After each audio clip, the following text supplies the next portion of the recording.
Nous poursuivons les interviews d'experts et de trésoriers sur le studio télé de l'AGFI en direct sur Univers SwiftNet.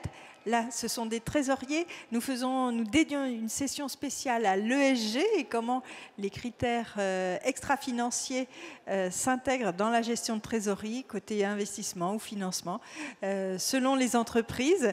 Nous allons accueillir 3 trésoriers. Le premier d'entre eux, j'ai le plaisir d'accueillir Emmanuel Monet. Bonjour, bienvenue. Bonjour et merci de m'accueillir aujourd'hui.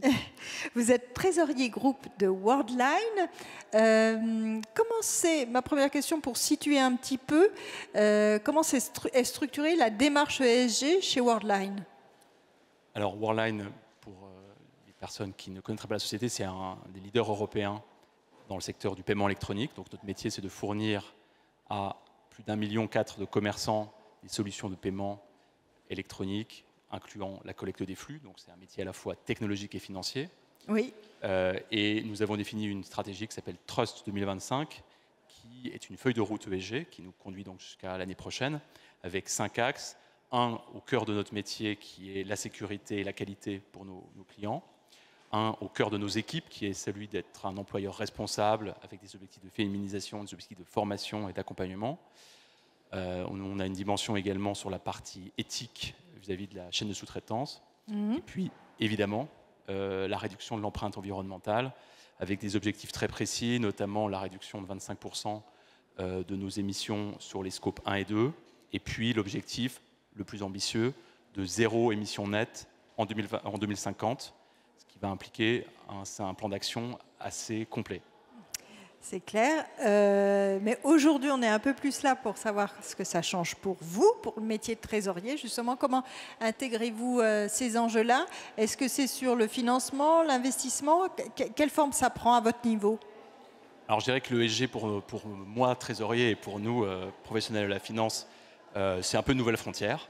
C'est une nouvelle frontière pour le trésorier qui va consister à appréhender des questions nouvelles, des questions sociétales, avec l'angle du financier d'entreprise, avec le regard et les questions du financier d'entreprise. Donc c'est raisonner classe d'actifs, c'est raisonner risque, liquidité, c'est raisonner transparence et sécurité aussi, pour s'assurer de proposer la meilleure stratégie à l'entreprise. Chez Worldline, nous avons un sujet sur lequel nous sommes à l'action et sur lequel nous avons fait des choses, c'est la partie investissement.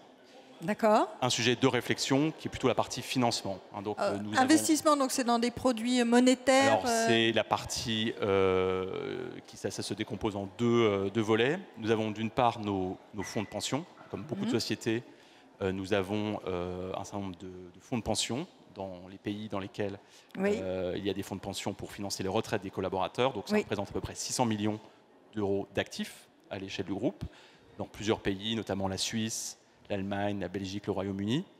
Et donc, c'est autant d'opportunités d'investissement qui doivent être faites de manière judicieuse pour assurer le paiement des pensions de nos collaborateurs. Et donc, ce que nous avons fait, c'est un recensement des stratégies ESG de ces plans d'investissement. Donc, nous avons dans chacun de ces plans une stratégie ESG à l'œuvre, avec notamment un volet restriction sur certains secteurs dans lesquels nous n'investissons pas, et puis un volet investissement dans des classes d'actifs responsables, environnementalement ou socialement. C'est ça notre levier d'action, avec un enjeu aujourd'hui pour nous qui est de converger vers une stratégie d'investissement commune à l'échelle du groupe dans des pays très différents et dans lesquels les benchmarks d'investissement ne sont pas les mêmes, les indicateurs ne sont pas les mêmes, la réglementation n'est pas les mêmes, UE et hors UE. Donc c'est ça aujourd'hui notre terrain de réflexion, c'est de converger vers une politique d'investissement ESG unique à l'échelle du groupe. Ça, c'est au niveau des fonds de pension. Est-ce qu'au niveau aussi de placement cash, peut-être plus court terme? Alors, il y a également le volet de l'investissement monétaire. Et c'est le quotidien du trésorier que d'emprunter ou de placer de la liquidité. Et là-dessus, nous avons un dialogue permanent avec tous nos prestataires, nos banques, les fonds d'investissement qui fournissent ces placements. Et avec aujourd'hui une offre de produits extrêmement large, incluant des produits socialement responsables qui offrent des vraies stratégies d'investissement pour le court terme, évidemment en fonction du volant de cash que la société peut placer. Bien sûr. Donc ça, c'est ce qui est à l'œuvre déjà au sein de Worldline et de votre équipe. Sur la partie financement, en revanche, ça va être le cas, mais on est au stade de la réflexion, c'est ça? Alors, on a un sujet de réflexion qui est la partie financement, et puis un sujet sur lequel on est également à l'action, qui est la partie compensation carbone. Peut-être que j'y reviendrai ensuite. Sur la partie financement, alors c'est un excellent sujet de réflexion. Pourquoi? Parce que l'ESG offre des nouvelles opportunités, que ce soit sur la dette bancaire ou la dette obligataire, mais pose de nouvelles questions également. Les opportunités, c'est celle de la liquidité croissante. On voit tant du côté des banques que du côté des investisseurs obligataires un appétit pour proposer des produits ESG compatibles, avec une palette relativement large. Ça peut être également une opportunité en termes de rémunération, de spread. Donc on voit aujourd'hui des primes qui peuvent être associées à l'émission d'instruments obligataires ESG, ce qu'on appelle le greenium. Et effectivement, il semble que cette prime soit effective. Les questions qu'on se pose et les réflexions qu'on a aujourd'hui sur la partie bancaire, puisque nous avons une ligne de crédit syndiqué qui arrivera à expiration en 2025, donc son refinancement va se poser, c'est la question de savoir si on va intégrer ou non des indicateurs ESG, ce qui va supposer une négociation avec le syndicat bancaire, et également d'envisager une documentation qui soit appropriée pour ces indicateurs, avec évidemment des conséquences si les indicateurs ne sont pas remplis. Donc c'est beaucoup de préparation. Tout à fait nouvelle d'un point de vue juridique et financier, sur laquelle nous sommes en réflexion. Sur la partie obligataire, il y a essentiellement deux types de produits aujourd'hui qui sont fournis aux trésoriers. Il y a des investissements, des obligations vertes dans lesquelles le produit de l'obligation est affecté à un projet du type énergie renouvelable, etc. Oui. Ça n'est pas pleinement pertinent pour une société comme Worldline, qui n'est pas une société du secteur énergétique ou une société du secteur manufacturier ou industriel. Il y a d'autres types de produits qui sont qualifiés de durables, donc sustainability linked, dans lesquels on va introduire un indicateur de durabilité ou plusieurs indicateurs de durabilité, notamment environnementaux. Donc c'est une démarche intéressante qui peut par ailleurs s'inscrire dans un programme EMTN, et Worldline a un programme de 4 milliards donc qui pourrait être un sujet de discussion et d'intégration. La difficulté que ça va poser, ou la question que ça pose aujourd'hui, c'est la sécurité juridique. Comment peut-on mettre en œuvre des financements qui vont être évolutifs lorsque la société va évoluer dans ses activités, son périmètre, et s'assurer qu'on pourra actualiser ces indicateurs. Donc c'est ces discussions-là qu'on a aujourd'hui avec nos conseils juridiques, nos conseils financiers, et c'est une réflexion qu'on poursuit. Aujourd'hui, nous n'avons pas, à ce jour, fait d'émission de ce type d'instrument. On comprend, ça nécessite en effet pas mal de préparation. Vous évoquiez la compensation carbone.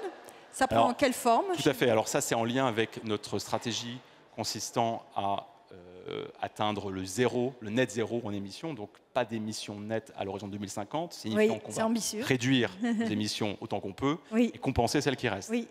Compenser, ça signifie quoi? C'est une démarche volontaire consistant à acheter sur le marché auprès de prestataires des crédits carbone.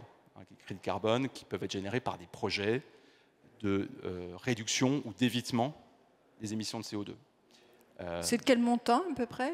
Alors on le chiffre plutôt en milliers ou en dizaines de milliers de tonnes. Sachant que la tonne, le prix de la tonne peut varier selon le type de projet. Alors c'est un marché tout à fait intéressant, assez novateur, qui est très faiblement réglementé, contrairement au marché européen des quotas d'émissions auxquels nous ne sommes pas assujettis. C'est un marché intéressant, mais qui pose aussi question de trésorerie. La principale question qu'on va se poser, c'est faut-il se couvrir à terme pour sécuriser notre approvisionnement de crédit carbone et assumer notre engagement de zéro émission nette en 2050? Est-ce la bonne stratégie?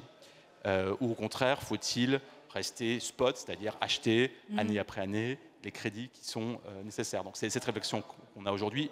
Aujourd'hui, nous achetons au fil de l'eau auprès de prestataires essentiellement français dans des projets variés, par exemple un projet de reforestation dans le Maine-et-Loire qui va nous générer des crédits carbone, qui va nous permettre de remplir notre engagement. La question qu'on se pose aujourd'hui, c'est faut-il aller plus loin et investir dans des produits à terme, dans des fonds d'investissement qui vont garantir un approvisionnement futur de crédit carbone. Voilà. Et toute la question, qui est vraiment une question économique, c'est de savoir si on peut se faire une conviction sur l'évolution du prix de ces crédits carbone. Est-ce que ceux-ci vont augmenter ou est-ce qu'il y a des risques associés à ce type de classe d'actifs? Donc c'est vraiment des questions très financières, très économiques qui se posent et c'est tout à fait passionnant.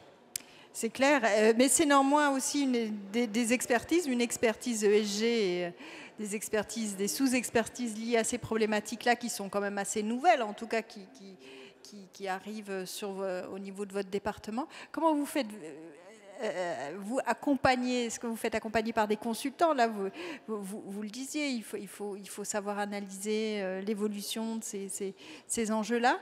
Est-ce que, oui, comment vous faites de la formation? Est-ce que la RSE travaille avec vous? Comment ça se passe? Alors, je le disais, c'est vraiment un nouvel environnement pour le trésorier, qui n'est pas la trésorerie classique, qui n'est pas totalement dans le cœur du métier.